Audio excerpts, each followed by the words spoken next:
A subdued start of the week for a less than subdued S&P 500. Live from Studio 2 here at Bloomberg headquarters in New York, I'm Romaine Boston. You know what it feels like? It feels like a summer Friday. Oh, does it? Yeah. Oh, Volume's light. I feel like no one's here. I know. It's very confusing. I'm Alex Steele. We're kicking you off to the closing bell right here in the U.S. So the S&P did touch another record high, and then we kind of faded a little bit here. But again, volume's light. Nothing really to write home about. The Russell 2000, though, holding on to the gains. Really interesting, and I wonder if we're going to confirm some kind of real breakout here. We're going to get some analysis on that in just a moment. Bitcoin at one point hitting the highest level since December of 2021. So in some ways, it is a risk-on day. And NVIDIA barely breaking even here, a 0% move. But it did overtake Amazon in terms of market value today. So some risk on, but overall, really tepid movement into the headline index, Romaine. Yeah, tepid movement pretty much across the board, though there are some pockets of strength out there, particularly when it comes to AI. Another big day for some of those stocks. Chipmaker ARM, it rallied 60% last week. It started today with a more than 40% jump intraday. That advance briefly pushed the stock's gains to more than 100% in the 3 sessions since ARM released its results just last week. You had tiny competitor Nano Labs more than doubling in today's session, and software imaging company Beamer is up a jaw-dropping 800% on news of a partnership with NVIDIA. A little bit more on some of those moves later in the show, as we are going to talk a lot about valuations. We do want to take some time to do that because with elevated valuations in the broader equity space, a lot of questions now about where we go next. The S&P 500 now trading at 24 times forward earnings amid lofty interest rates and a little demand for cheap hedges. There's a big question now out there about the sustainability of the rally, a rally that has pushed U.S. stocks higher for 14 of the past 15 weeks, a rally, we should say, that has moved the market deeper into technically overbought territory. Breadth is narrowing, momentum diverging, and sentiment now starting to look lopsided. We're going to check in later today with BTIG's chief market technician for a roadmap of some of those technicals and where we might go next. Meanwhile, the market is also keeping an eye on macroeconomic conditions with a big CPI report due out tomorrow. But based on market positioning, most investors seem confident that disinflationary trend is intact. Between cash outflows and capital losses, the combined assets of the 10 largest inflation-linked ETFs here in the U.S., they've tumbled by almost half from their peak to around $57 billion today. Alex, that's about the same amount that was held in late 2020 before we started to get those big CPI prints to the upside. Your Super Bowl snacks, were they more expensive or cheaper?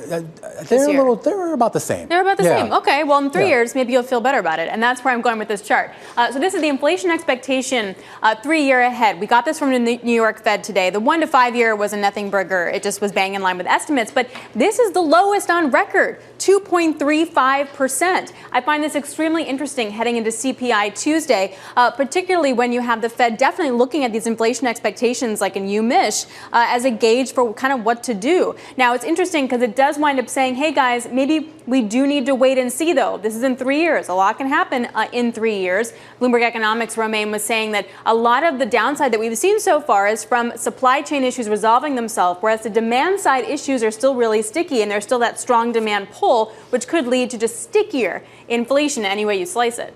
Yeah, it really brings up a broader question here, not only just about the state of inflation, but how investors are positioned around it. Let's pose that question to our first guest as we kick you off to the close here on this Monday afternoon. Noel Coram, Portfolio Manager for Invesco Fixed Income. And Noel, let's start there here because inflation expectations really seem to be oscillating from some folks who seem to think that the fight is definitely done and other folks who think that, well, stay on guard.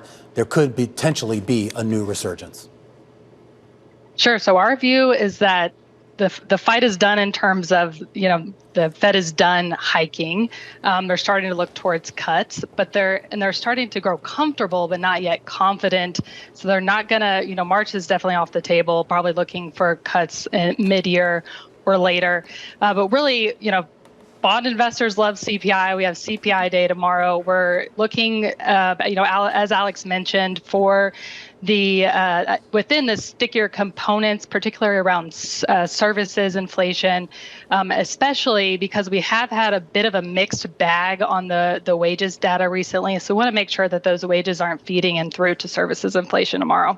This gets to the broader question, though, as well about the direction of rates. And it was funny, last week I asked someone kind of about, the number of rate cuts they're going to get. And they basically said, it doesn't really matter. If you are of the belief that the Fed at some point is going to cut, and let's face it, the consensus is that they will. The Fed has basically said they probably will here. I would assume that from a risk-reward standpoint, that ends up being favorable for stocks, even if you just maybe get 1 or 2 cuts as opposed to the 5 or 6 that the market is pricing in. Right. The Fed has definitely made that clear that they are, looking to cut this year, and you don't want to be late to the party, right? Like you don't want to have enough risk on. So we've definitely been, we're probably more positioned on the neutral side. We don't want to be under risk here. We are cautious about where we're taking our risks, but definitely agree with you. You don't want to be late to the party. You don't want to be late to the party, but you also don't want to be early. I think there's more analogies that I could go to with that. Yes. Right. But what I'm struck by is a Fed official after Fed official just really consistent with that message. We are not there yet. Michelle Bowman spoke earlier. This is what she had to say about inflation. I think it's too soon to have an expectation that, or to measure or project when and how much I think we might be lowering the policy rate. I think the progress that we're making on inflation is very positive. And as long as we have continued progress at the current policy rate, I think at some point it will be appropriate for us to lower the federal funds rate. I don't see that in the immediate future, and I don't want to prejudge what our decisions might be going forward this year. Noelle, how much more do you think the markets need to reprice for the Fed? So in the 10-year, we're looking kind of for a range between 425, 450, and that's probably where we would look to add. We're not that far, but we definitely think some more, at least one more cut needs to be repriced a little bit in the front end. So that's how we're thinking about it. Look to add to the 10-year around 425. Really not too far from here, but we think in the near term, the data is going to provide some volatility, some entry points. We're looking to add if we get that.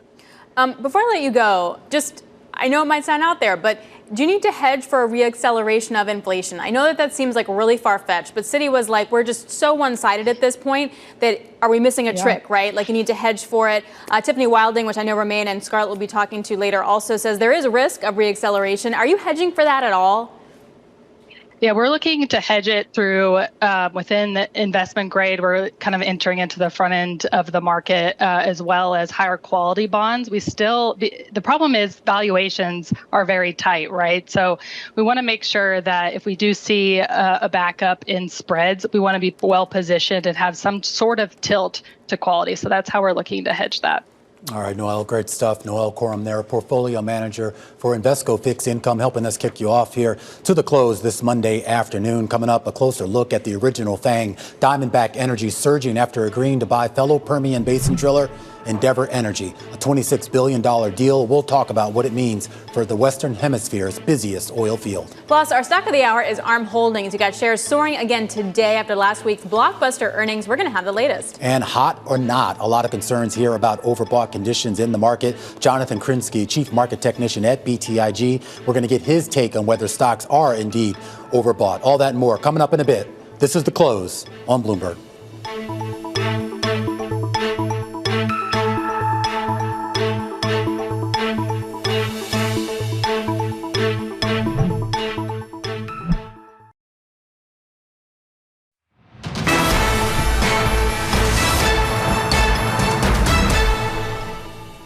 All right, second biggest mover in the S&P today, Alex, I don't think I need to tell you. It's Diamondback Energy, the original FANG, as I like to call it. A big deal here, buying Endeavor Energy, closely held company, a $26 billion deal. And I feel like we've heard this before, where you have one member of the Permian Basin buying another member. This just seems to be that trend of consolidation continuing. Yeah, I just wonder how much runway, there we go. There will be left for the M&A scenario. Yeah. So I like to look at Conoco, because Conoco tends to do things much earlier than other companies, and they're not buying right now. They already did their buying. So I wonder, when do we get to the M&A peak? But that said, there's still a bunch of private guys that still can get bought out. We're looking at the 14 top 20. They're still left to be bought. And you know a lot about this company, Endeavor, right? I mean, I was kind of digging into the background of the company and the founder, and obviously a big payday for him. But it gets to the the broader question too. I mean, they kind of characterize it as kind of the last man standing in the privately held companies in that area. Yeah, but he's just one of like 20 of these private guys. But yes, obviously a nice big payday.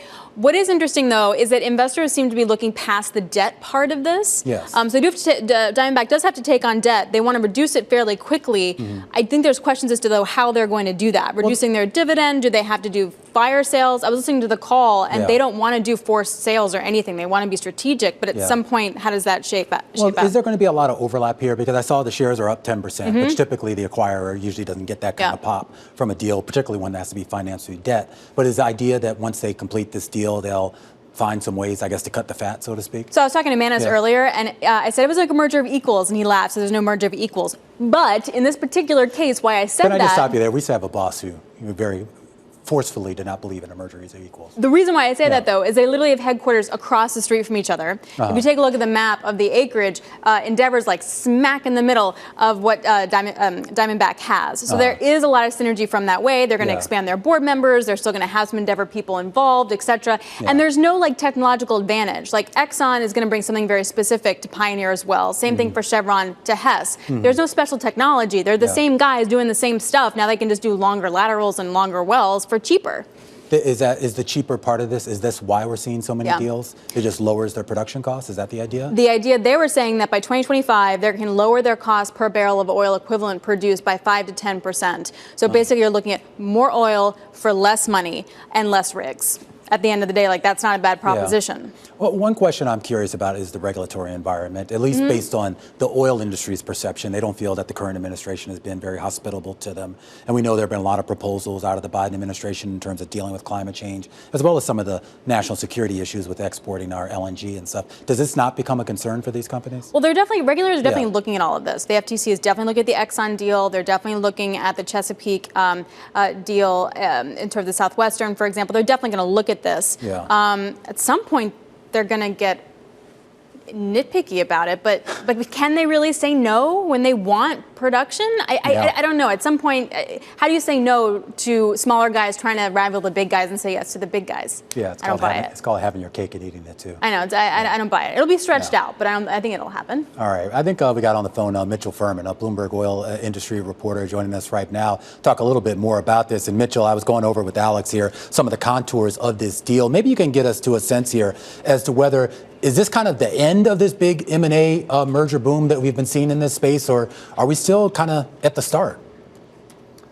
You know, there's likely still more M&A to come this year, is what analysts are saying. We, of course, ended the year with a ton of it, and the beginning of the year picked right up where last year left off. And, you know, this was a sizable one. Endeavor was the last kind of remaining private oil company in the Permian that seemed to be on the block. And, you know, so now that they're out, you know, we're likely to see much more public to public mergers, you know, this year. But yeah, no, consolidation, all the oil executives are saying consolidation is needed.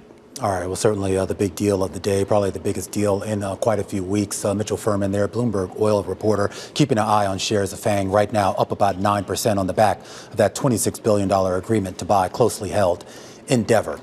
And when we come back, we're going to take a deeper look into the commercial real estate sector as executives and policymakers weigh in on what appears to be the second chapter of that regional banking crisis. This is The Close on Bloomberg. I do have a concern about commercial real estate. You can feel the stress in the commercial real estate area. We don't see it as a sector where yet we see real opportunity. We have very little exposure in commercial real estate in the U.S. right now. I'm actually optimistic. I think that the markets are proving to be resilient. There's enough liquidity to resolve these. I believe it's manageable, although there may be some institutions that are quite stressed by this problem. It wouldn't stun me if, you know, a bank or two ended up wrong-footed. I would continue to believe that these isolated instances like New York Community Bank are going to be resolved. I hope and expect that, you know, we've got enough capital to weather that. It's a problem that'll have to be digested by the markets over a number of years. We are witnessing an adjustment period. The interest rates are much higher than expected.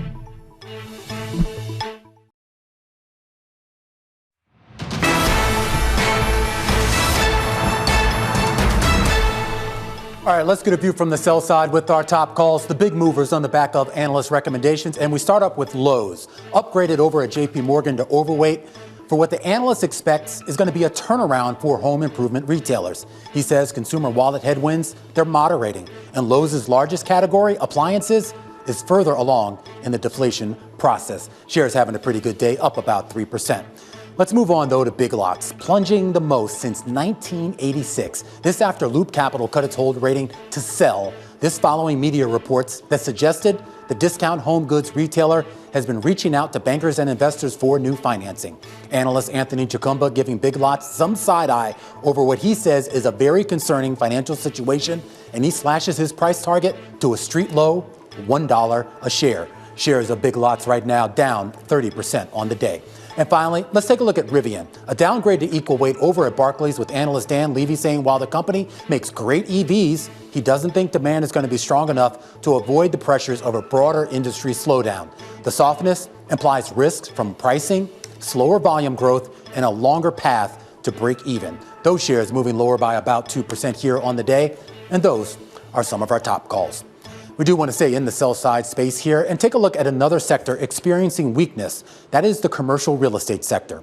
Concerns of contagion are spreading to other markets. This after the recent investor sell-off of New York Community Bancorp. Joining us right now to share his view on regional lenders is Alexander Yoakum. He's senior equity analyst over at CFRA. All right, Alexander, let's get right to it because everyone, I think, saw those numbers out of New York Community Bancorp. They weren't awful, but they certainly raised a lot of questions as to whether, I guess, the mission accomplished banner that went up after the regional banking crisis was way too premature. What's left? Yeah, so I think what we saw is there's definitely still some stress, right? 2023 was pretty tough. You know, each quarter we saw sequential earnings contraction for regional banks as deposits started to leave the system and as we saw more deposit funding pressure. So 2023 was tough, but at the end of 2023, we did see the big rally in bank stocks. But I think this sort of ruined the outlook. You know, there was a lot of hope that in the second quarter of 2024, we would start to see earnings growth. But I think that sort of was replaced by some fears that there may be more issues with certain regional banks. What tier of banks are we talking about, Alexander? I mean, we've heard from the big money center banks. They basically said, look, this is minuscule for us, the risk. We've heard from some of kind of those mid-level banks. They've kind of said maybe a little bit more. But I think when you get down into the true regionals and those true kind of singular banks that basically have one sort of degree of business, are those the ones that we should all be worried about? Yes, I think that's a good point. You know, the largest banks in the U.S. are relatively insulated from this. So a majority of banking assets in the U.S. are above 100 billion, and banks with above 100 billion in assets just have about 15% of their loans in commercial real estate. We also looked at banks from 50 to 100 billion in assets, and you see commercial real estate exposure rise to 40%. Oh, wow. And then from 25 billion to 50 billion in assets, that actually rises even further to 45%. So it's definitely a story which will be, you know, below the 100 billion asset mark. NYCB is definitely the outlier, as they have almost 60% of their loans in commercial real estate over 100 billion in assets, but second most is about 30%. So, you know, definitely an outlier in that category. What's interesting, Alexander, is it wasn't just CRE that kind of brought New York Community Bank to its knees. It was because they bought some of Signature's loans, they wound up having to put more stuff aside for regulatory issues. A bank under 50 billion is not going to have to do that. So does that, I appreciate they may be overexposed, but do they get a little bit of relief at the same time? Yeah, they were in a tough spot there with rising quickly. You know, we did see them increase the reserves modestly before this, but it definitely feels like there was increased pressure for them to, you know, raise their reserves. And, you know, it's just been a tough look for banks that have been growing quickly over the last few years. If you think about other banks that have grown quickly, unfortunately, that list includes Silicon Valley Bank, failed, Signature Bank failed, and First Republic failed. So it's definitely been a tough period to grow quickly.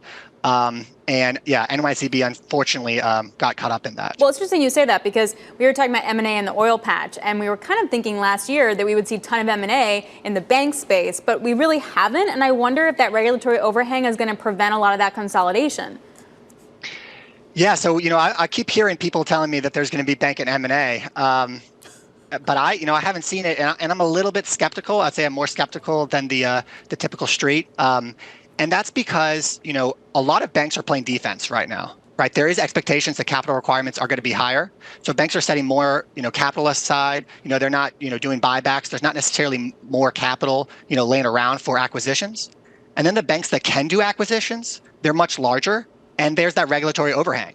If you think about last year, there was a large bank, 80 billion plus bank in assets, First Horizon. They were actually going to get acquired, and that fell through. And that was because of regulatory reasons. So the banks that actually can acquire these banks potentially might not be able to.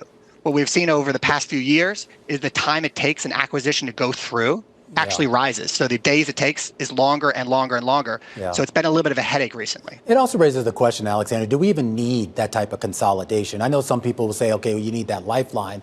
But even some commentary that we've heard out of Janet Yellen and some other government officials seem to have kind of made it clear that they would be perfectly okay if we did see some attrition in this space. The idea that even if we lost a few banks here and there, we still probably have a much broader banking system than at least any other developed country. Yeah, no, I definitely think it's good to have a lot of banks. It's definitely an advantage to the U.S. And, most banks are, in good shape. We focus on the ones that struggle because there can be, consequences, right? We saw with Silicon Valley Bank that caused deposit pressure for the entire industry. But, a majority of banks are in good shape. A majority of banks have set aside a significant amount of money for bad loans and are well capitalized should we see a recession. Yeah, I think generally speaking, a large number of banks, and if we lose a few, generally speaking, the banking industry should be okay.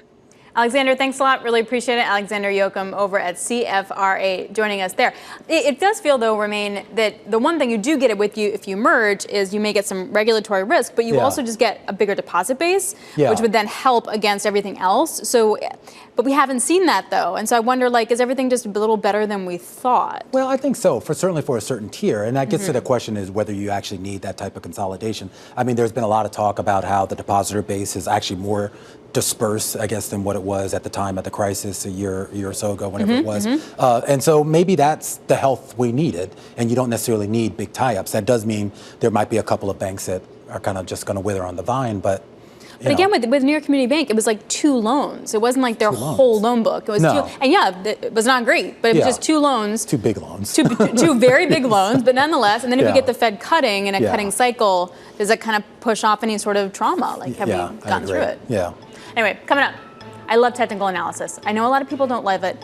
I love it. What it says about the market rally. Our guest is Jonathan Krinsky, Chief Market Technician at BTIG. It does tell you where the momentum is and how much more extended we can get here in the S&P. We're going to break that down. This is The Close on Bloomberg.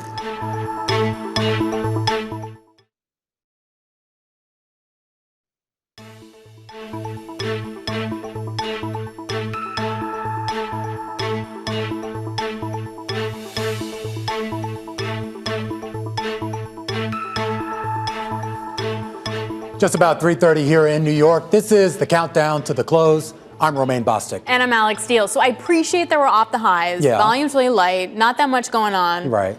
But I have to wonder, we've blown past so many people's targets for strategists for 2024. Right. What does that mean? Do you have to chase it here at this point? Well, the big question is whether now maybe you start to get more of a rotation. And you were talking a little bit earlier off camera about the performance of the Russell 2000 outperforming the broader market, at least the S&P today. I think the most all year, certainly. And remember, the last 2 weeks on a weekly basis, it's outperformed the S&P as well. So kind of a little bit of a stealth rally there. So maybe some of that money, you get some profit taking coming out of those big cap tech stocks, and maybe, just maybe, it flows into the Russell. But a lot's going to depend on technical indicators as well as economic indicators. Which is a perfect lead up. That's exactly why we want to talk to a technical analyst. Because if that happens, how quickly can those flows kind of shift? Or is this a fake out like we saw back in 2023? So joining us now is Jonathan Krinsky, BTIG technical analyst. So let's take a look at a plain old chart, Jonathan, of the S&P. How overbought are we? And are we set up to crash up or crash down? Yeah, thanks, Alex. I think you would say we're modestly overbought on the S&P 500, much more so. And what we've been focusing with clients in recent days is kind of the factor correlation. And really, there's parts of the market that make up the S&P 500 that are almost historically overbought, and then there's parts that have really lagged. And so you kind of have a bit of both in the S&P. It's kind of a blend. Obviously, those mega cap tech names make up a large part of it, and some of those are pretty historically overbought. But there's a lot of parts of the market that are kind of left behind, and those are just starting to rotate, as you guys have mentioned, and broaden out. And so we have a bit of push-pull, and ultimately we think there's a bit of both going on, right? We think there's some profit taking in some of the high momentum areas. That's probably going to accelerate over the coming weeks, and there's some areas of low momentum that people are trying to exploit, and there's probably a bit more upside in those as at the same time. So perfect setup, and that really echoes what Romain was just talking about. So let's get to some of that. So let's look at TMT momentum long, right? So that's sort of taking a look more of the tech, if I just broad stroke it, right? Tech trade, where there's been a lot of money thrown into it. You have a great chart that shows just how overbought we are. The RSI is the highest since 2004. Are we at a turning point here? Yeah, I think when you look at some of the areas of tech, semiconductors probably front and center. There's certainly some parabolic action going on. You could look at, ARM, which was up, massively last week, and then at 1.40% today. SMCI, Nvidia. So those are the type of names. That trend is unsustainable in a lot of those names. Doesn't mean it's the absolute high, but the rate of ascent is pretty extreme. And then, just talking broadly momentum, there's an ETF, MTUM, which trades about a 26% premium above its 200-day moving average. This ETF has been around for over a decade. That's about as wide of a spread as we've ever seen in the ETF, and a lot of those high momentum names are those tech names. So I think, there's certain pockets that are a bit unsustainable by our work, but we'll see if we can get that rotation into areas like the small caps. Well, that gets to so once we're talking about factors here, Jonathan, and while obviously momentum, at least for the start of this year, has pretty much ruled the day, you have seen a lot of activity, certainly in a pure factor basis, moving into profitability, also embracing size. So less about momentum maybe, and I guess maybe you can extrapolate a little bit more about the actual fundamentals. Yeah, and I think we kind of got to the point in the rally. And you see this over and over, and it doesn't mean it's the end of the cycle, but you get move into quality because that's been outperforming, over the last, I guess, 12 to 18 months. Once those quality names get too extended, then the market starts, going down the quality scale, and a lot of those lower quality names tend to be the highly shorted names. So I think you're seeing that today. You're seeing a short squeeze. The Goldman short basket at one point was up 4% or so. So typically what you see is rotation into the short names, whether it's covering, degrossing, or just, picking at some of those lagging names that tend to be most shorted. And then once you exploit the short side, that's when you can kind of get the higher correlation sell-off, where now you have really extended high quality names that are vulnerable, and then you've kind of already squeezed the shorts and the low quality names. And we really haven't seen a high correlation sell-off since, let's call it last September, October. So I think that's really the playbook that we're looking for as we get into the back half of February, which, by the way, seasonally is one of the weakest parts of the year. So the setup is there for, a bit more upside in the low quality short names. Yeah. And then, as that plays out, everything can probably fall together. How much, if that scenario plays out, how much of that is also a factor that you do have a broader market right now with RSI levels in overbought territory? I know definitely on the S&P and the NASDAQ, and I think the Dow is basically right on the edge. Yeah, overbought is a funny signal. On the one hand, getting overbought typically is actually a good thing. Typically, momentum peaks before price, so a high momentum reading will be followed by a higher price reading with lower momentum. So I don't think we're by any means at the final high for the S&P. But I think at the same time, like we said, some of the, when you look at some areas of the market that are trading that extreme above the 200-day, there is a bit of air pocket risk. So I think that's where we're at, certainly in areas like semis and the NASDAQ. And you're seeing a little bit of that today. I think it's just the early signs where you're seeing some, Nvidia was up 3-4% early, traded into negative territory. So that's the type of action that you can see at the start of more meaningful pullbacks. So in that case, if we just end on bonds for a second, what happens to the 10-year yield? Because it feels like it's tried to break out of 4.19%, but it hasn't. So are we set up for some downside on yields as sort of money flows into that? Yeah, bonds are tricky. We do think 420 is an important level. maybe we'll get some interesting action through that or not tomorrow on CPI. Last week I think it was notable. You actually had some better data, what should have been better data for bonds, which should have pushed yields lower, and you couldn't get yields lower. I think the auctions were actually pretty good. And you had obviously the cooler CPI revisions on Friday. That should have been bullish for bonds, bearish for yields. You couldn't really take yields down much. So I think, when you can't go down on that type of news, that's notable. So we'll see. But 420 is definitely a key level. You get through that. I think maybe equities have not cared about the creep up in yields to this point. I think if you get through 420, they might start to notice. All right, Jonathan, great stuff. Jonathan Krinsky, Chief Market Technician over at BTIG. A closer look at some of those technical levels, Alex, a closer look at overbought conditions across the board. And even when you look at sort of the more traditional metrics or just as like a fundamental metric like PE, a lot of people are looking at that and say, at least on a historical basis, things look stretched. Yeah, and that's why I love technicals at this time, because when things start to not make sense, like you just need the actual levels to understand how it might shake out. But I thought that was interesting that we could see everything just go down together, and at the end of February typically tends to be really bad. So I wonder if we're actually going to get that this time when selling has been really hard. Yeah. You haven't gotten rewarded if you sold. Yeah, and I also keep a close eye on catalysts, right? We talk about the idea that you have an earnings season that in theory is starting to wind down. We kind of know what the Fed's going to do or maybe not do, at least for the next couple of months here. So it raises the question, are we just waiting for some external shock, either positive or negative, to really move the market? It's such a good point. Also, then do we just wait for the elections? What will then move the tape? Because we don't. What? Elections? Elections, those things. Yeah. Couple months, stuff like that. It must be a pretty broad field running. Right? Broad field, super broad, lots of different candidates. Yeah, we need some breadth. How about that? Yeah, talk about breadth. Talk about improving your breadth. 100% on that one. Yeah. All right, who knows? before we get ourselves in trouble, let's pivot from that. And coming up, ARM extending its post-earnings rally after AI spending bolstered sales. We're going to have more on the chip designer and the market's hunger, Alex Steele, for the technology. It's our stock of the hour, and it's coming up next. This is The Close on Bloomberg.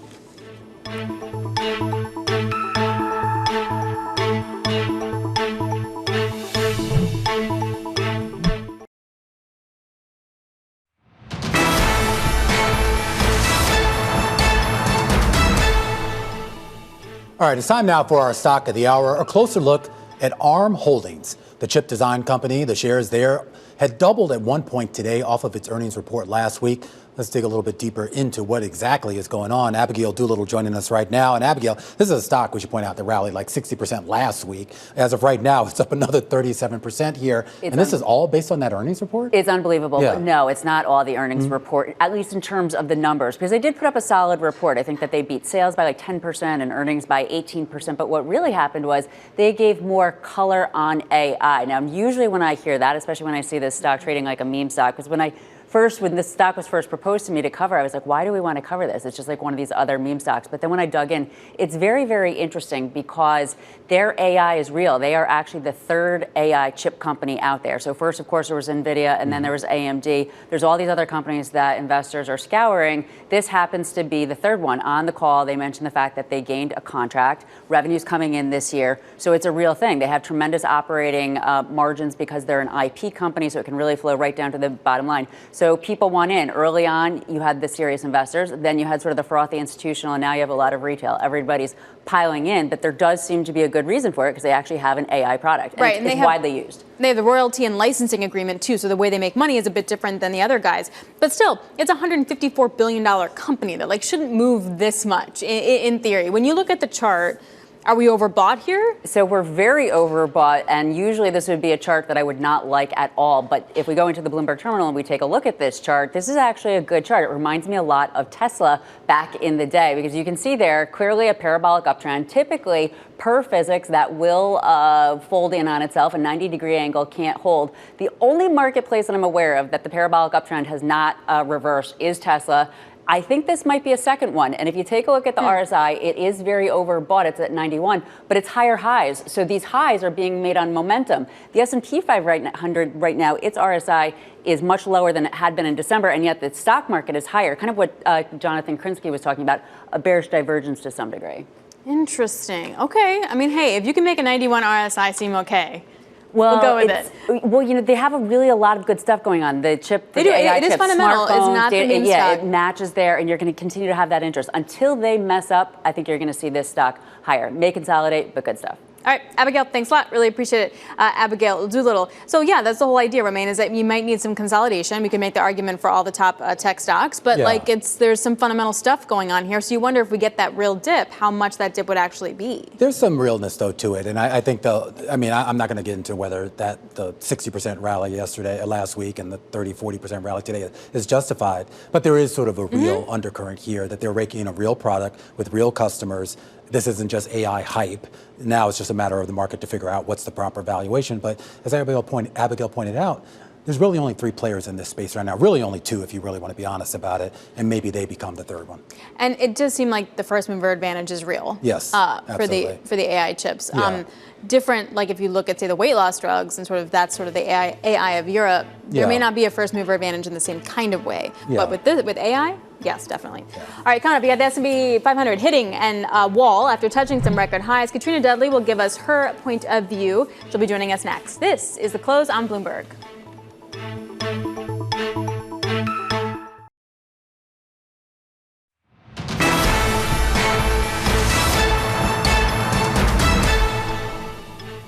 This is the countdown to the close. Romain Bostic alongside Alex Steele. Just about 10 minutes until we get to those closing bells. Alex, we talk about a market rally on pause. We should point out that's true for the S&P and the NASDAQ, not for the Russell 2000. That rally continues. Exactly, and also for the S&P Energy Index. So the idea is the laggers before continue to outperform. Now, clearly the S&P Energy Index is helped by Diamondback, but nonetheless, that's the theory. Wow, look at that, dead flat for the S&P. I also want to just point out VF Corp real quick, because that's the best performing stock on the S&P. Totally was not expecting it. That's from a Reuters report about activist investor getting involved after their earnings just weren't that great the other week. It's always interesting to see these activist investor stories, because I maybe my memory's off, but I don't remember a time where we saw this much of a reaction in the shares to just the announcement that, Einhorn or Peltz or somebody has been kicking the tires on whatever company. It just seems like investors are really on edge to really see any kind of improvement. Yeah. Like just because someone outside wants to do something different, you're like, yeah, let me go buy that stock. I don't know. Maybe they really need the help. They make vans. Yeah, absolutely here. Well,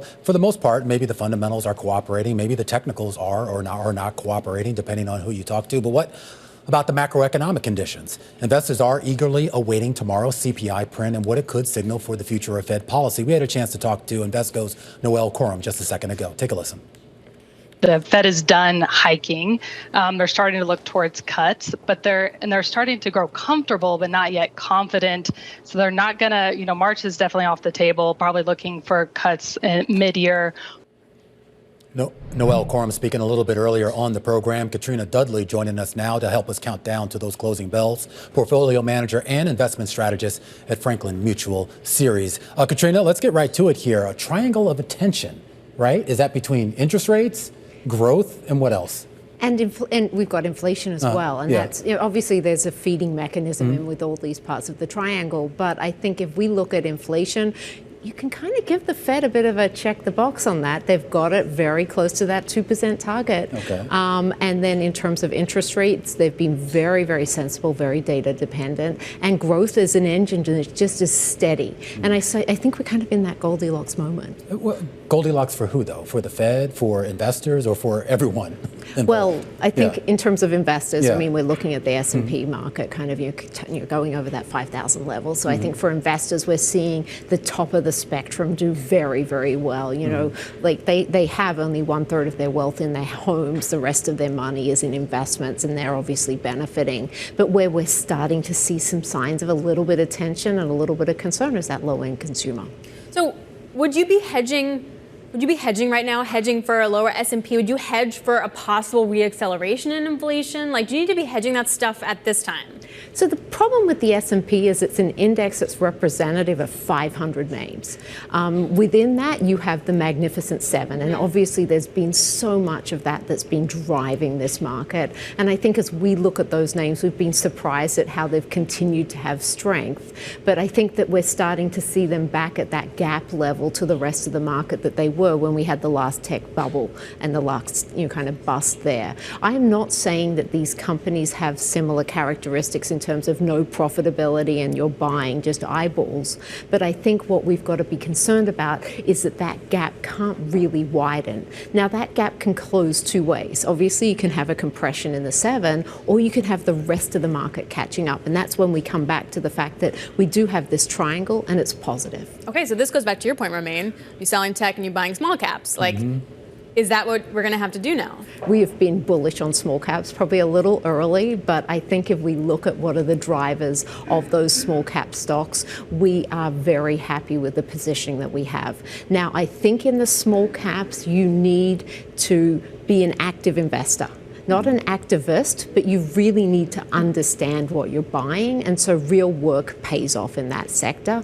But if we look at the characteristics of what's happening, if we look at all the investment that's going into the United States, small caps, locally based businesses are going to benefit, and they really didn't participate in the rally that we've seen in the rest of the market. But you have to be selective there. There was some analysis, I think, last week by Bloomberg Intelligence, kind of showing the earnings track record for Russell 2000 companies, and it was well underperforming what we saw in the S&P 500 in terms of earnings growth as well as revenue growth as well. Exactly. So you've had them as laggards, but I think what you're looking at is a situation where you want to make sure that you've got companies that are well positioned in their market, that have exposure to the United States of America, and the growth trends that we're talking about there, and that finally are not over-levered. So we want to look for companies that have got manageable balance sheets, and they're the types of stocks that we like. Forgive me for smiling, because when I hear what you just laid out, I think, shouldn't I just go buy Microsoft or Apple or Alphabet or something? I know, but I can give all of this to you. It's such a discount on the multiple.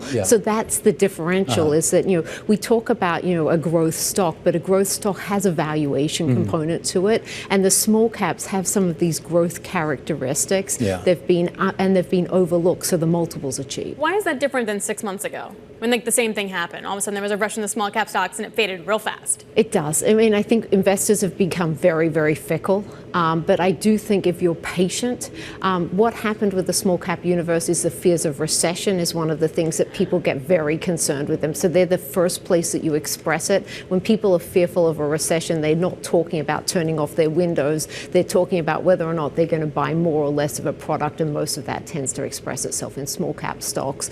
They tend to be also a little more thematic.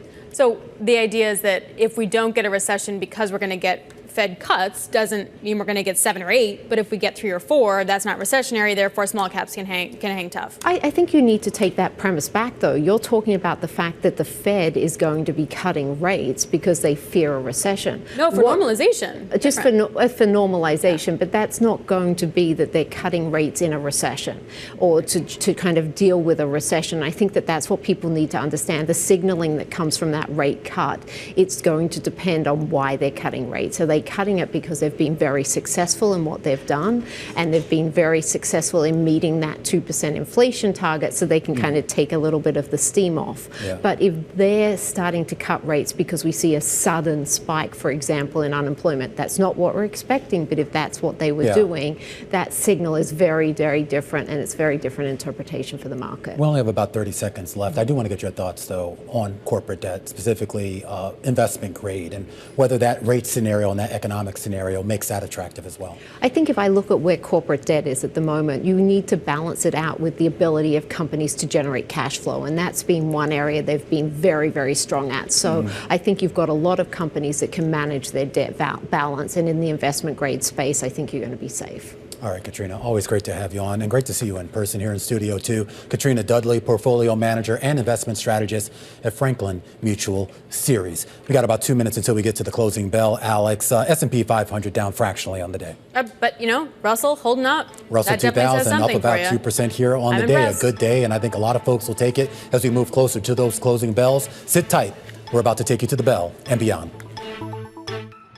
Beyond the Bell, Bloomberg's comprehensive cross-platform coverage of the U.S. market close starts right now. And right now, we are 2 minutes away from the end of the trading day. Romaine Bostick alongside Alex Steele. We're counting you down to the closing bell. And here to help take us Beyond the Bell. It's a global simulcast with Scarlett Fu here in our TV studio, in the radio booth, Carol Massar and Tim Stenovic, as we welcome our audiences across all of our Bloomberg platforms, including Bloomberg Originals and our partnership with YouTube. Carol Massar, a bit of a pause here in that big, massive rally that we saw in the S&P 500 leading up to today. Yeah, it's been quite a run-up, right, in a short period of time, if you really go back to the end of October. Having said that, I'm thinking about the CPI print tomorrow. I think about what Tom Barkin just told a club, I think it was the Atlanta Economics Club, and just saying that how companies, businesses may be slow to cut prices because it's been so great to their margins, their ability to actually raise prices, so that pricing power. And I feel like I live it, see it constantly, that companies You're still feeling it? Yeah, that they really haven't cut prices. I don't expect that they are going to cut prices. Yeah. I just think they won't. Hopefully, they won't raise them as fast as they were. Yeah. Hopefully. Hey, speaking of prices going up, the price for Bitcoin has been going up. Do you guys see this? Highest today since December 27th, 2021. I don't know if there's any sort of sentiment indicator here. I can't tell you that, but what I do know is that this one has been a long time coming. Momentum begets momentum, right? Yeah. I mean, the ETF, the spot Bitcoin ETFs has encouraged more people to buy into Bitcoin, which of course boosts those spot Bitcoin ETFs as well. This is going to be a story that kind of keeps on giving as we see more and more rotation into some of these more riskier parts of the market. Yeah, absolutely. Here, keeping an eye right now on that Bitcoin level above the 50,000 level as we turn back to what's been going on in the equity space here, coming off what has been a relatively torrential rally here in U.S. equities. A bit of a pause on this Monday afternoon. The Dow Jones Industrial Average is going to finish the day in the green, up by more than 100 points, or about 0.3%. Meanwhile, the S&P 500, little change on the day, down by about 5 points, or roughly about 0.1%, still holding above that 5,000 level, while the Nasdaq dipping back below 16,000, 15,942, lower by about 48 points, or 0.3%. But as Alex Seal was talking about a little bit earlier, the Russell 2000 really shining here. It's outperformed the S&P for 2 straight weeks now, and now starting off the third week with its biggest outperformance versus the S&P 500 all year long. Yeah, interesting to see that outperformance. Having said that, I'm just going to go back to the S&P 500 here. Despite the kind of meh or unchanged here on the headline number, you're seeing most of the names in the index higher today, guys. 334 to the upside, Scarlett, 167 to the downside, 2 unchanged. All right, let's take a look at how the sectors stack up right now. And what's interesting here is leading on the downside. I'm going to look at the red part of the pie there first. Infotech is the biggest drag, off by 0.75%. REITs also lower, but you also have consumer discretionary and communication services, which tend to house some of those big tech companies. On the upside, utilities, energy, and materials. You don't see those all gaining on the same day very often anymore. All right, guys, let's get to some of the individual gainers. I think I saw you guys talking about it on the TV side of things. Obsessed with what's going on with Thank ARM you for watching, Holdings. Carol. I do. I'm a fan. ARM Holdings up 42% at its highs today, finishing with just shy of a 30% gain. I mean, kind of the cray-cray category, if you will, in terms of outperformance. We know it, semiconductor device company, soaring again. Now it's up, I think, around 100% so far here in 2024. Extending last week's rally, which was more than 60% as well. That was fueled by that revenue forecast that the company put out, specifically that far, far exceeded the average of analyst estimates. So it's interesting. There wasn't anything specific today, but investors continuing that 3-day jump to more than 93% in ARM. So pretty remarkable. Energy, that space overall, outperforming in today's session when we look at major sectors. FANG, Diamondback Energy, FANG, of course, is the ticker, up 9.4% here at its close. It was among the top gainers in the S&P and NASDAQ 100. I feel like I should just let Alex talk. Well, yeah, you didn't invite me on radio. What was up with that? I know. Well, next time call, because we thought about the same thing. We got into it and we're like, where's Alex? Anyway, she knows the space like no other. But it's like fascinating to see the continued consolidation. Diamondback Energy surging after announced that $26 billion cash and stock deal to buy Endeavor Energy Resources. And they're right across the street from each other. Isn't that wild? Yeah, you just pack up your boxes and walk across. It's that easy. Or don't pack up your boxes because we're going to save on costs. Anyway, but nonetheless, a deal. Airbnb, I just want to point that one out. That too, Diamondback Energy, I mentioned, up 9% here at its close. Airbnb was among the top gainers in the S&P 500 and NASDAQ 100, up about 4.2% here. Reports earnings tomorrow after the bell, hitting a 52-week high today, highest since about April of 2022. So some outperformance there. here. Alex, you are welcome anytime. Okay. Just knock on the door. Just walk in fact. We'll see. All right. All right, you know where we live. Hey, let's talk about some of the decliners today. I want to start with shares of Amazon falling 1.2%. We did learn late Friday that Jeff Bezos unloaded 12 million shares of Amazon stock this week. It's the first time that he sold stock since 2021. That was last week, I should say. Those sales took place on Wednesday and Thursday of last week. It netted him just over $2 billion. That's according to a filing. We did know this was going to happen at some point throughout the year. Amazon did disclose on February 2nd that Jeff Bezos planned to sell as many as 50 million shares of Amazon over the next 12 months, cashing in on that stock surge that's put him within reach of becoming the world's richest person once again. I should also note at one point today, NVIDIA did surpass Amazon in terms of market cap, but it fell a little bit below that by the end of the day. So for now, Amazon's still worth more from a market cap perspective than NVIDIA. Big Lots, look at this. Shares of Big Lots taking a real hit today. It was downgraded to sell from hold at Loop Capital Markets. It says, the organization says that off-price home goods retailers in, quote, an increasingly precarious financial situation amid a growing net debt balance. Shares fell as much as 28% earlier in the session. They closed at, well, 28% lower. Yeah. We should say Bloomberg did report exclusively on Friday that Big Lots has been seeking new financing as it grapples with years of losses and dwindling liquidity. That's according to people with knowledge of the company's efforts. And before we move to yields, I just want to add another decliner here. Shares of Express, they had been halted during the regular session. They were down about 12%. They're now down about 30% here in after-hours trading.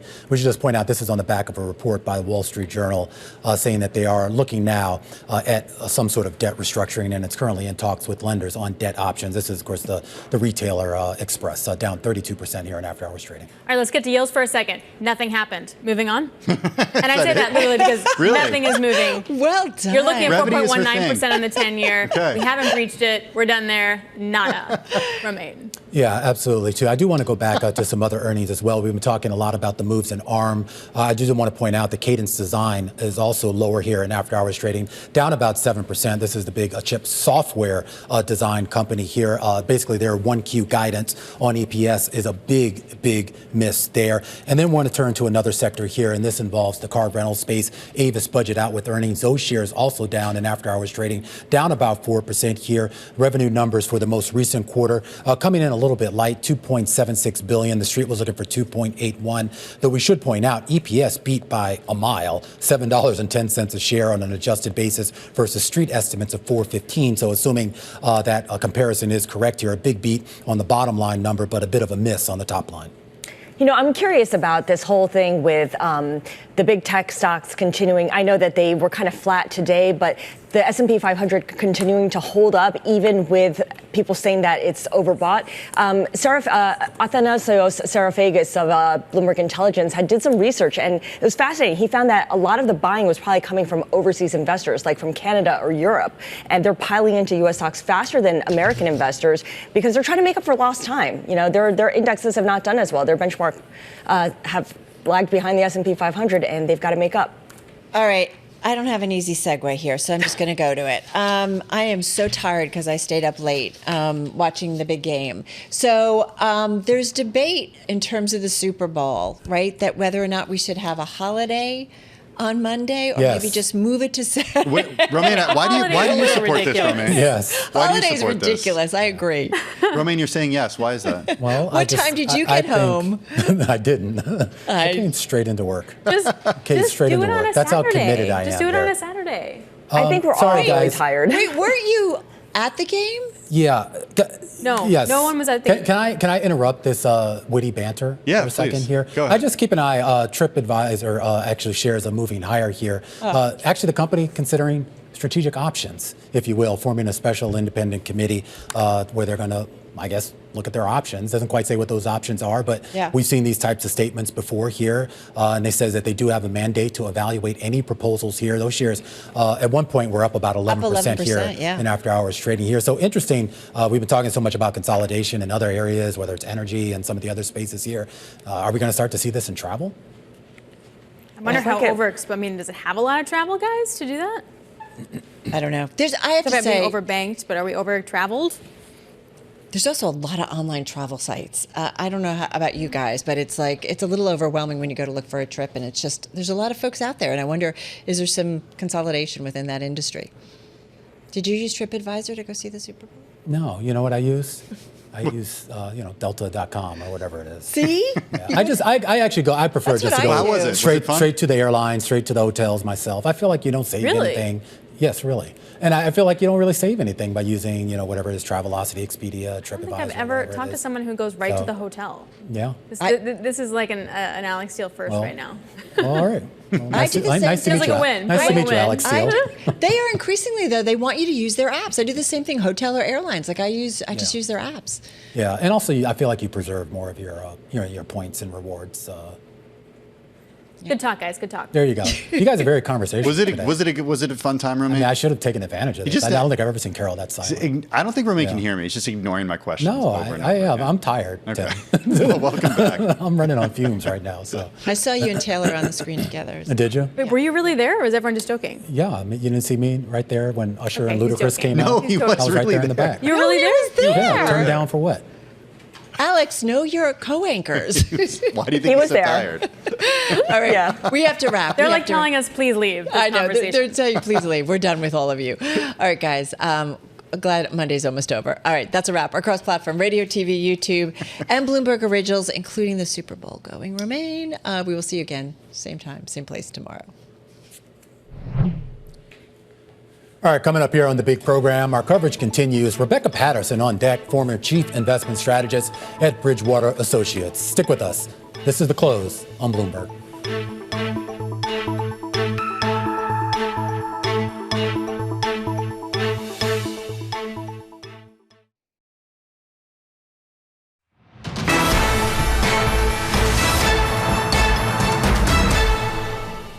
Welcome back to The Close. I'm Scarlett Fu with Romain Bostic. Let's give you a recap of what happened in today's trade the Monday after the Super Bowl. We unlocked 5,000 at the end of last week. Now what? Not a whole lot in terms of the main index, down 0.1%, even with M&A announcements in the energy sector and the biotech sector. You look at what's happening in the yield space, not a whole lot going on there either. The 10-year yield inching lower to 4.16%. Of course, we have tomorrow's big CPI report expected to show a 2-handle for the headline year-over-year number. Oil prices marginally higher by 0.2%, and it's not for lack of geopolitical headlines either. WTI has actually traded within a band of $10 for most of this year, even though there's plenty of alarming headlines coming out of the Middle East. There's also plenty of supply thanks to the U.S. shale and lukewarm demand out of China. Bitcoin, however, seeing plenty of action, currently up about 4.5%. Breaching the $50,000 level for the first time since late 2021. Of course, the record high here that we're all watching is 69,000. We're not quite there yet. But because of that move in Bitcoin, you're seeing a lot of big moves in crypto-related stocks like Marathon Digital, like Coinbase, like MicroStrategy, like CleanSpark. Those are all higher as a result. CymaBay Therapeutics, a big gainer here. I mentioned M&A, up 25% at the moment. This is as Gilead Sciences says that it is buying all outstanding shares in the biotech company at $32.50 a share. That works out to about a 27% premium to CymaBay's last close on Friday. Big lots, we mentioned earlier, down about 28%. The discount home goods retailer, actually came out with preliminary fourth quarter results that were in line with its guidance. That's what the company says. But Loop Capital Markets doesn't see a whole lot good going forward for Big Lots and says that the company has lost customer relevance, which is very difficult, if not impossible, to regain. And Monday.com losing 10% on the day, retreating from a 2-year high, but the thing that you need to keep in mind here is the stock has gained about 70% since October. So the fourth quarter results were fine overall, Romain, but the outlook looked a bit modest. And again, that big run up means that just a little bit taken off at the very end here. All right, a couple of other big movers today in the chip and AI space. ARM having a phenomenal day, up 29%. And at one point, NVIDIA briefly topped Amazon in market value, which would have made it the 4th most valuable U.S. company by market cap. Kunjan Sabani joining us right now from San Francisco. He's our senior chips analyst over at Bloomberg Intelligence. And Kunjan, all the talk used to be about NVIDIA when it came to the AI chip space. That expanded to AMD. I guess now you can put ARM in that group as well. Are those the big 3 that we're going to be focusing on this year? Well, definitely. In terms of the three who can, recognize the revenue from AI starting now, those would be the top three. And so if those are the top three, Kunjan, this gets to a broader question here about valuations, whether they've become a little bit stretched. I mean, anybody could look at the technical indicators. You could even look at the fundamentals, and you can say, look, on a historical basis, none of this is justified. Is there a justification, though, if you do believe in the promise of what AI can bring for these companies? I mean, look, at this point, the reality is there is a scarcity of AI semi-names who are true AI players right now. When you look at NVIDIA, even the run-up it has had, it still remains the largest beneficiary of the AI spend in data centers in the near future. So if you're an investor who wants an exposure to the AI dollars in semis, it still is the largest dollar growth and earnings story. I need to go back to NVIDIA for a moment here because of that monster move and its market cap now surpassing Amazon. According to Reuters, other companies now want to design their own custom AI chips for their own specific needs. And NVIDIA is ready to help them by building out a unit focused on designing chips for these cloud computing firms. Is NVIDIA essentially offering to do what an ARM currently does or would be doing? Well, it would be more similar to what a Broadcom and Marvell currently do. So when it comes to ASICs and accelerators as an alternative to GPUs, that's what Broadcom and Marvell do for the large customers of NVIDIA, which NVIDIA is now trying to get into. Kunjan Sobhani out there in San Francisco, senior chips analyst for us at Bloomberg Intelligence. We want to continue this conversation right now about big tech's dominance and, of course, all the discussions here about valuation. Rebecca Patterson joining us here on set, former chief investment strategist at Bridgewater Associates. All right. I mean, I don't even know where to start here. I mean, everywhere you look, everything seems to be overbought. A lot of the technical indicators would suggest things are stretched, and even some of the fundamental indicators would suggest that as well. But I'm told by a lot of folks, you know, in fairness, people who are definitely bullish on AI, they're basically saying that when you look at AI and the promise there, that maybe these valuations aren't as extreme as you would look. Well, the challenge today is that no one knows exactly what the benefits of AI will be in 5 years or 10 years. Mm-hmm. So there's a lot of educated guessing going on what the right valuation should be on these stocks when you take a longer term view. Mm-hmm. But when you see what is possible, the breadth of implications for AI, whether it's healthcare or security, consumer, I mean, there's so many uses for it. It's very different than something like blockchain in crypto, for example, that it does seem to suggest that there is a lot more upside. How much? We don't know yet. We just don't know. At this point, though, if you want to have exposure, you look at the big companies, and one of the things that I think is supporting the big tech companies is that they have such strong free cash flow. Yeah. This is such a big buffer. If the economy slows down, they're good. And if the economy speeds up, they're going to have more opportunities to invest it. That gets to the whole debate as to whether some of those big tech companies are really growth stocks in the traditional sense or more of the value stocks. I mean, I know that seems kind of anti-ethical to some folks, but when you mention the balance sheets and the free cash flow and all that here, they're a hybrid. They're an absolute hybrid. I mean, think about these stocks. There is a cyclical element to what they do, for sure, but they're also organic growers. They're not going to depend as much as, say, banks or some of the consumer discretionary on growth picking up, which is why I think they've kind of balanced in the middle for the last several months. I want to get your take on ARM. We mentioned it earlier with Sobhan just a moment ago, and it's curious because it's an UK-based company traded in the United States. Is it seen as a pure play European company that can invest in AI? I mean, there's a way for European investors to invest in AI, and it would be through ARM, and there's not a whole lot of companies like that, is there?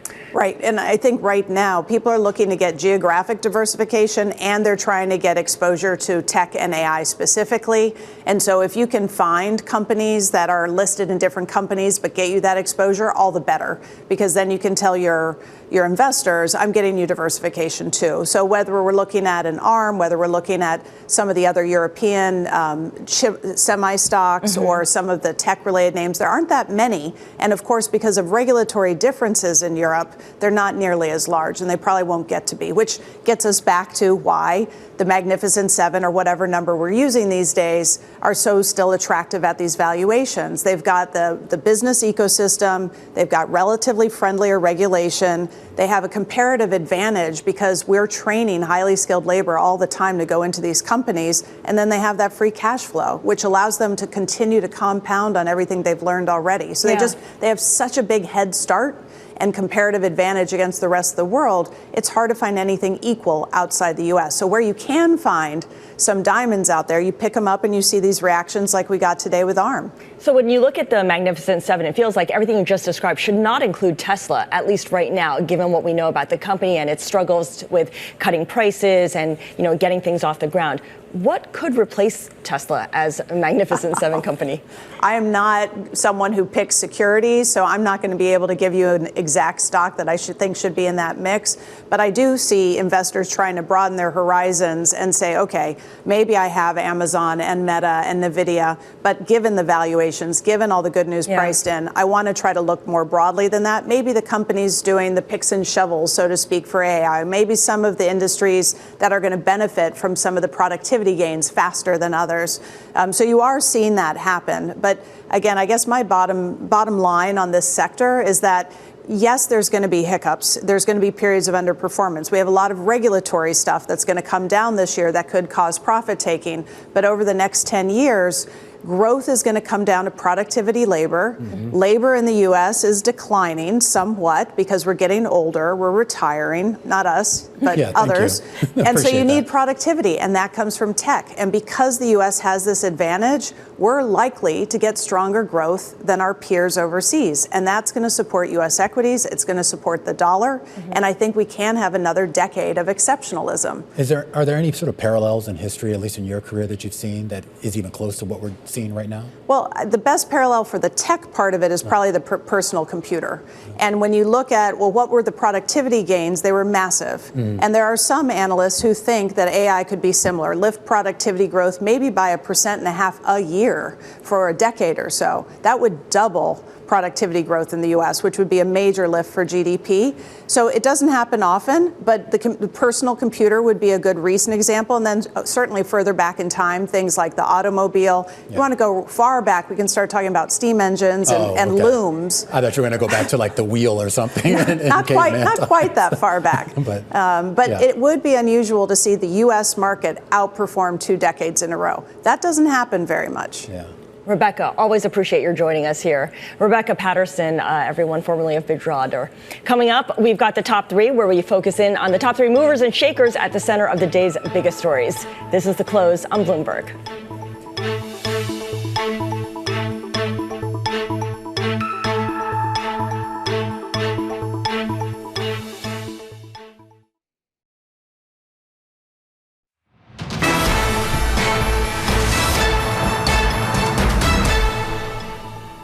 All right, it's time now for the top 3, where every day at this time we take a deep dive into the people at the center of the day's top stories. And first up is Joe Biden. The president's re-election campaign launched a TikTok account in a bid to reach younger voters. It was unveiled during the Super Bowl last night, which, Romaine, you attended. Did you see this commercial? Are you able to watch commercials at the Super Bowl? I did not see this commercial, and I probably won't see it. But I mean, good for him that he's trying to reach out to the youth, as they say. I don't know, is TikTok still young people? Yes. Because my son told me TikTok is over. Oh, really? What does he use? He's moved on to God only knows. So something that his parents can't see. The Biden re-election campaign is going to be on Snapchat soon. But yeah, I mean, good. He's trying to pull out. But I heard about the little memes and making fun of whatever conspiracy theories there were about how Taylor Swift apparently rigged this whole game. Yes, yes. Yeah. And of course, he embraced his own alter ego called Dark Brandon. So there's that as well. Okay.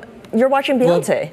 Good for him. And I'm keeping an eye, of course, on all those Super Bowl commercials that we got. There's some pretty good ones. And of course, a lot of talk right now about Beyonce trying to steal the show from Usher. I thought it was interesting because apparently this commercial aired right after his performance, where she was talking about breaking the internet. And then the end of it is, of course, her teasing this new album, which then you had to go online to actually get the details of it. But that was a pretty good flex on her part. Absolutely. I mean, she's all about flexing, and she legitimately flexes.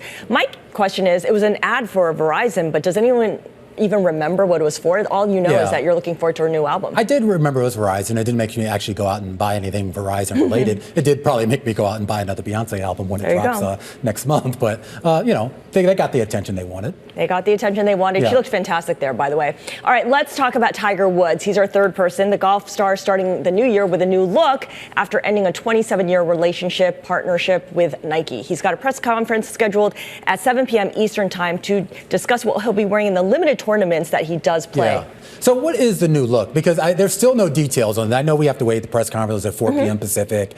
We saw the picture, which, you got to see the logo, and obviously it's apparel. It's apparel. But who's he working with? Is this TaylorMade is apparently the report. So it is TaylorMade. Well, it's not yet. He hasn't announced it, but we're thinking it's TaylorMade. Okay, and I hope they're paying him more than Nike. Well, they've already filed 4 trademark applications with the U.S. Patent Office for Sunday Red and SDR, and he always wears red on Sundays. All right, when we come back, we're going to take a look back at this day in history and the bursting of the dot-com bubble. And a question for you, Scarlett. Pets.com, IPO 24 years ago. How long did it stay a publicly traded company? That question and answer when we come back.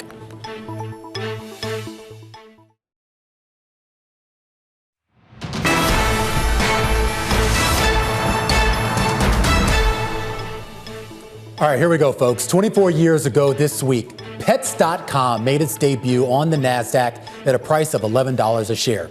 It was a rocket ship ride from the private to the public market for an e-commerce company that had only launched its website barely a year and a half prior.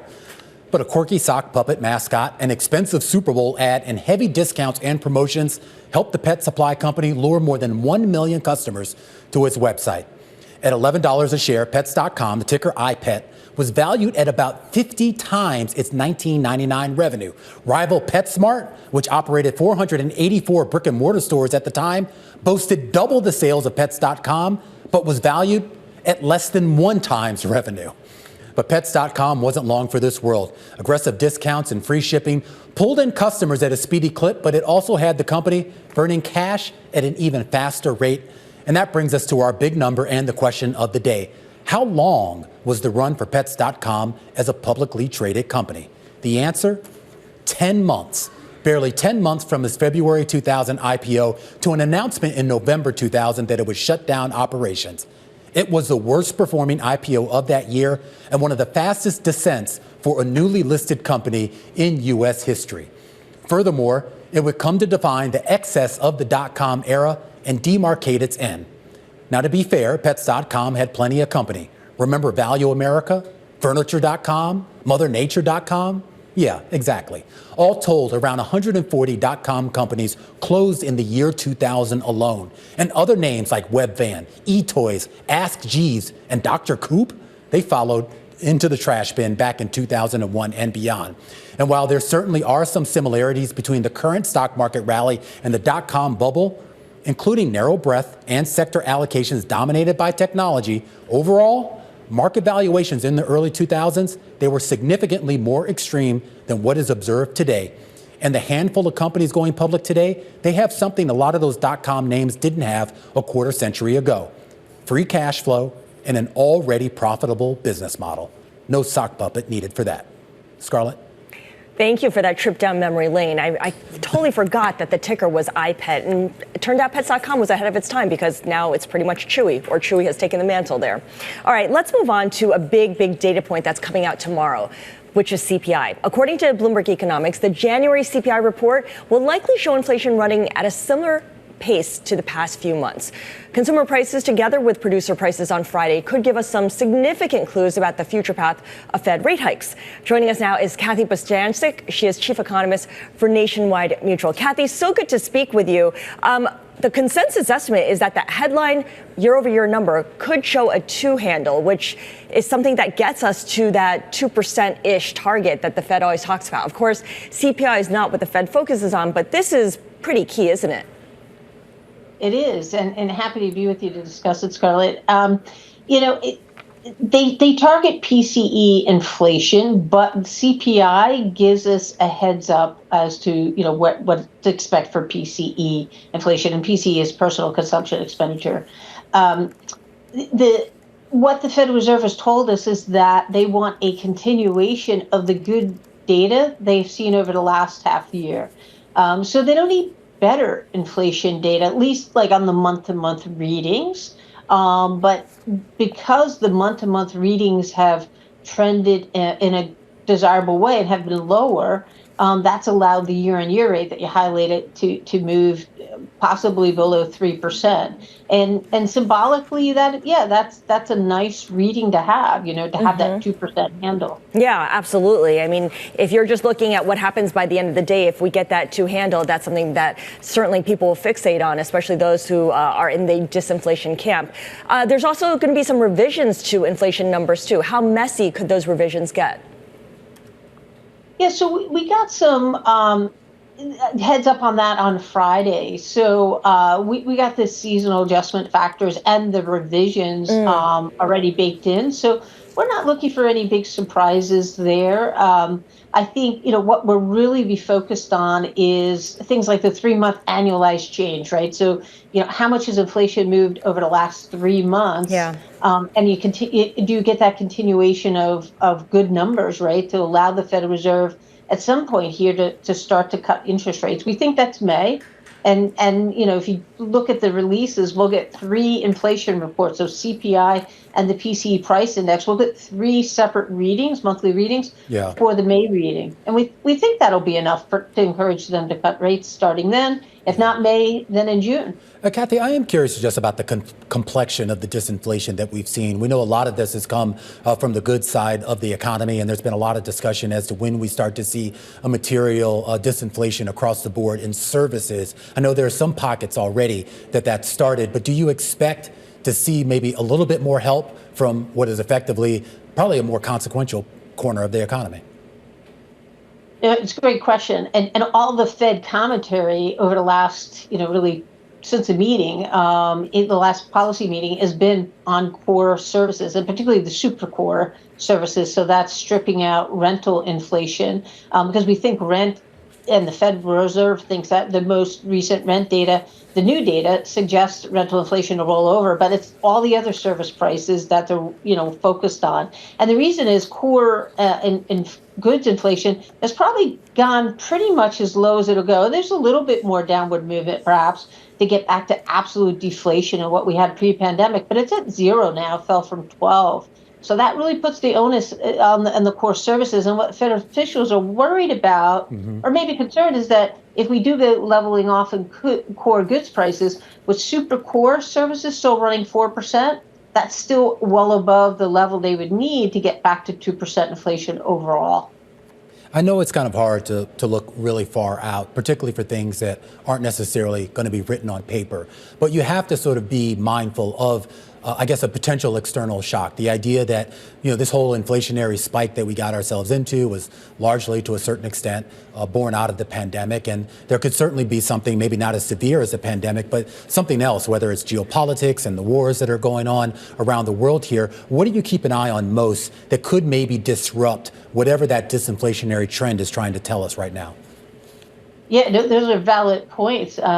We know shipping costs have increased because of tensions in, geopolitical tensions in the Middle East. And we also know that there's other issues with the Panama Canal, where low levels of water have increased shipping costs. So that could feed through to import prices and then therefore goods prices here in the U.S. So import price data, that comes out on Thursday. We'll be watching that. The ISM service report that we got, the non-manufacturing report, yes, the headline index moved higher delivery times, but also in the commentary, they're seeing upward pressure on price, especially in construction, because of the geopolitical unrest and shipping costs. So those are the things that, you can't exactly forecast, but we see some risks there, especially in the goods sector. Well, speaking of risks, I want to get your take on what we've seen with regional banks and commercial real estate and that exposure to commercial real estate.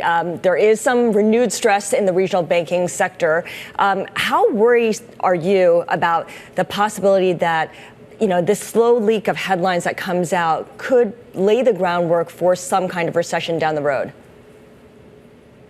Yeah, it's something you always have to be sort of concerned about. There's still, obviously, it was about a year ago when we had the bankruptcies, big profile bankruptcies, and that really shook the markets. Now, luckily, there were steps taken and things have settled down. It doesn't seem like it was systemic, but then we've had a renewed pressure, right, with the New York bank here. So the fragility underneath the headline is still there. Interest rates are high, and those things can happen. I think, aside from that, we do see a risk of a slowdown more than the markets anticipate. We need more data. I mean, clearly, most recent data have been on the upside, and we recognize that it's upside potential to our baseline forecast.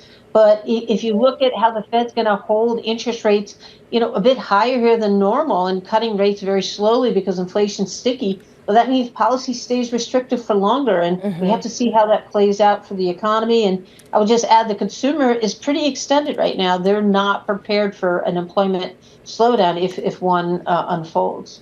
Which makes sense why the Fed is moving so slowly. Kathy, really appreciate your joining us. Kathy Brzezianczyk, Chief Economist for Nationwide Mutual. And Romain, we have about 20% of outstanding debt on U.S. commercial multifamily real estate maturing this year. So it might be a come to Jesus moment for a lot of these banks that hold these loans. Yeah, it'll be interesting, too. I mean, at least we were seeing the tempering of interest rates. And if you believe what the Fed says, interest rates aren't going back up, at least the base of funds rate here, and most likely to go down. I wonder if that's going to be soon enough to help us some of these companies that are facing that refinancing cliff. Exactly. All right, let's take a look at how markets closed on the day. We're above 5,000 for the S&P 500, but we didn't really move too much beyond that. The S&P 500 at 5,021. Little change on treasuries across the yield curve.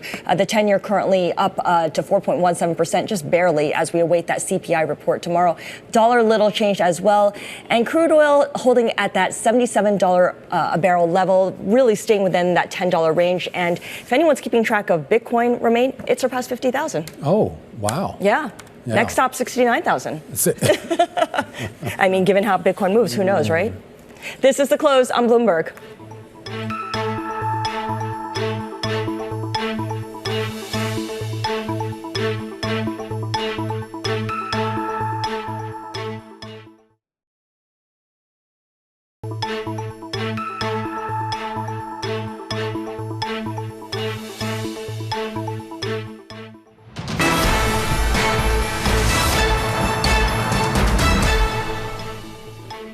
Former President Donald Trump is proposing a 60% tariff on all Chinese imports. That is a plan that his rival Nikki Haley is calling ludicrous. We spoke with Nikki Haley earlier today. China's different. Now, when you talk about Trump wants to do tariffs across the board from every country. China, we have to deal with differently. We have to understand China has been preparing for war with us for years. That's not an exaggeration. They're already here. We know that. They bought 400,000 acres of U.S. soil, most recently near Grand Forks Air Force Base, where our most sensitive drone technology is. They're putting millions of dollars into our universities, stealing our research, and spreading Chinese propaganda. They've got Chinese police stations throughout our country. We know they had the Chinese spy balloon that was doing surveillance over our country that now connected with a U.S. internet company and sent that surveillance to China. They're building up their military, threatening America. What we need to do is when we look at China, you look at it through a national security lens. You look at it and say, if China pulled the rug out from under us tomorrow, would we be ready? Think about what happened during COVID. Everybody was told to wear a mask. Who made the masks? China did. Everybody was told to take a COVID test. You turned it over. It was made in China. Go into your drugstores right now. All of those medications are made in China. We've got to focus on what do we do to change that narrative, to make sure that the American people are not dependent on China, but we move that trade either to where we make it in in America, or we go and we make it with our allies and our friends. And that was Nikki Haley speaking a little bit earlier on Bloomberg Surveillance, the former South Carolina governor, of course, vying for the Republican nomination for president. She's got a long road ahead of her to catch up with Donald Trump, the former president. But no matter who gets elected in November, whether it's Donald Trump, Joe Biden, or someone else, it's actually unlikely that U.S. policy toward China is going to change all that much. Mackenzie Hawkins joining us right now, industrial policy reporter for Bloomberg News, with the story here. A 25% tariff was put in place by the Trump administration. Everyone thought the Biden administration might do away with that. They haven't touched it. And now we're hearing from the former president saying that if he's elected, that tariff is going to go up to 60%. that's right. So we spoke with Trump last week, and he said that he's considering a tariff across the board of 60% or even more on goods from China, which would basically shrink a $575 billion trade pipeline between the two countries to practically nothing. Meanwhile, the Biden administration has maintained the Trump tariffs throughout his entire tenure in office. And there's been this quote-unquote imminent review of those so-called Section 301 tariffs for many months now, but it's unclear where the Biden administration will choose to act, where they've preferred other tools of economic statecraft, like restrictions on chip exports or on investment flows from the U.S. to the U.S.'s main geopolitical rival. That's a great summary of their different approaches. I wonder if you can compare and contrast and kind of summarize why they chose each of those approaches, because both Biden and Trump have proven to be pretty tough on China, and they see this as a popular move with the electorate. So Trump sort of introduced or blew up the China trade relationship. He introduced the U.S.-China trade war with this across-the-board 25% tariff as kind of a blunt instrument of economic statecraft. And the Biden administration has held those tariffs constant. There's talk of potentially increased duties on electric vehicles, some other clean energy goods from China, some older generation semiconductor chips that sort of power the global economy. But they've said, let's leave that lie and look at some more nuanced approaches that attack specific types of critical technologies. So a big concern in the U.S.-China trade relationship is semiconductor chips. These are the electronic components that power your phone, your car, nuclear missiles, and there's concern that there's overconcentration of production of those chips in East Asia, and particularly in China and Taiwan. And so the Biden administration said, we're going to try to cut off that choke point technology for China and prevent Beijing from catching up to the U.S. in terms of cutting-edge chip technology. So it's not that the Biden administration has done away with the moves that Trump has made, but rather they've turned to things like export controls, things like sanctions or increased sanctions on individual companies, which were introduced during the Trump administration, but really doubled down under Biden, and opening new fronts like potential restrictions on data security or the ability of cloud service providers to provide services to Chinese AI companies, which are measures that may well come between now and November. I am curious, Mackenzie, when we talk about all this, we talk about it from the side of the U.S. In addition to the tariffs and all the efforts to nearshore, as Nikki Haley seemed to be alluding to here, or at least diversify away from China. But we kind of forget, isn't China kind of diversifying away from us? Do they even care about all this nonsense? They certainly do, but there's been a sort of dogma in Beijing for some time that you need to de-risk. That's the word on the U.S. side as well, that nobody in China really sees the U.S. as a friend here. And as much as the Biden administration, tries to tout, we're guarding a small yard with a high fence in terms of these critical technologies, trying to make and having successfully made some diplomatic inroads with Beijing. The sort of overwhelming consensus on the Chinese side is that Americans are trying to hamper their economy. And, we talked to folks in China asking them, who would you prefer? And the answer is, it almost doesn't really matter, because either way, China hawkishness is the bipartisan consensus in Washington. All right, Mackenzie, great stuff and a great story on the Bloomberg terminal, not only talking about the potential options out there, but really quantifying the potential impact on China should either one of these candidates actually make it back into office and actually follow through on some of those pledges, Scarlett, with regards to those new tariffs. Yeah, one thing that was really interesting in that big take story that Mackenzie and our colleagues wrote together is that certainly while the Chinese government has no official preference for who wins the election, one thing they do point out is that Trump is unpredictable and aggressive, but he does like to strike deals. So he might be quick to compromise to something and call it a win and move on. Yeah, it'll be interesting to see what happens here. All right, stick with us. A little bit more coming up here on the show, including setting you up for some of the big potential market-moving events tomorrow. This is Bloomberg.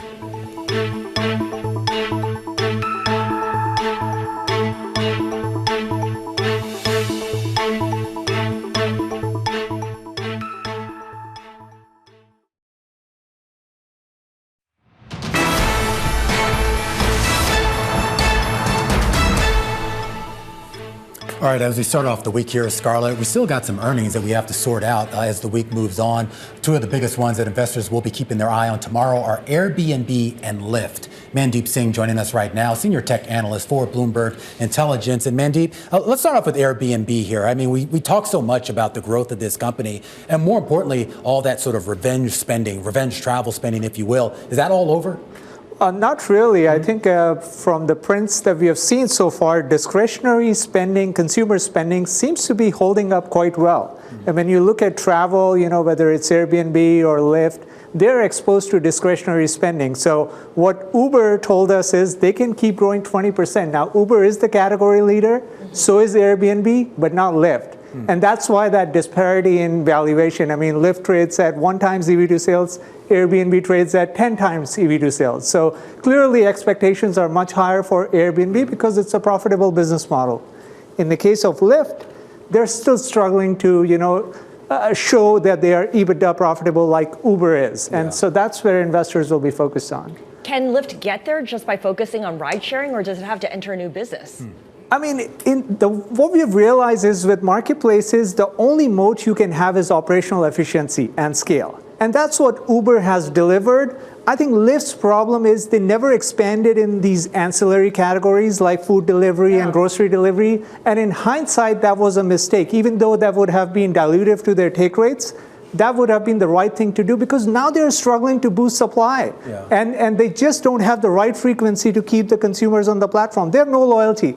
They'll go to where the ETAs are lower, where the prices are lower, and that's what Uber is able to do. Why am I supposed to believe, though, that Airbnb is in a better position? Do they have the ability, to cut costs? And I know they're market leaders here, but is there some sort of brand loyalty to Airbnb? Yeah, I mean, look at the direct traffic they have versus an Expedia. Expedia printed results last week. They spent $7 billion on sales and marketing. Compare that to Airbnb, less than $2 billion. So it's all direct traffic, and that's why Airbnb's margins are like 30% EBITDA margins, whereas Expedia's are like, low teens. So clearly that leverage in sales and marketing is huge. All right, Mandeep Singh, our thanks to him. Bloomberg Intelligence, a senior technology analyst here. A look ahead to Airbnb and Lyft. Going to report tomorrow, Scarlett, but a lot of other things also taking place tomorrow as well. Yeah, we've got the New York special election to replace George Santos in Congress, and it's going to take place in Long Island. It's very contentious. A lot of spending on this election already, including during the Super Bowl. Yeah, absolutely here. But there'll be a big election to watch, and maybe it actually gets disrupted by that snowstorm that's apparently on its way to New York. But what's not going to be disrupted is the release of that CPI report, 8:30 a.m. Washington time. And this is why the markets were at a standstill today, because we're waiting for this number. The year-over-year headline number is projected to fall to 2.9% from a 3 handle. We'll see if we get there. Of course, this is a precursor to the PCE, which is the actual number that the Fed really cares about. Absolutely here. But the trend line, it's been encouraging, right? I know that trend line could break, but at least for the last few reports we've gotten, certainly encouraging. And we get a slew of earnings. We mentioned Airbnb and Lyft, but we get some other ones as well. That really runs the gamut of the U.S. economy. You have Biogen from the biotech space. You also have Coca-Cola. So you continue to see a lot of consumer demand kind of companies and themes coming up. And of course, this is kind of the lead into the retail earnings that'll come up later on. All right. Well, a lot to cover here. And please join us tomorrow. Scarlett and I will have a full breakdown of all of those earnings after the bell. And stick around later tonight. Balance of Power coming up right after this show here for all your political news, including, I guess, coverage of that snowy New York special election. All right. Thank you for watching. Have a great evening. This is Bloomberg.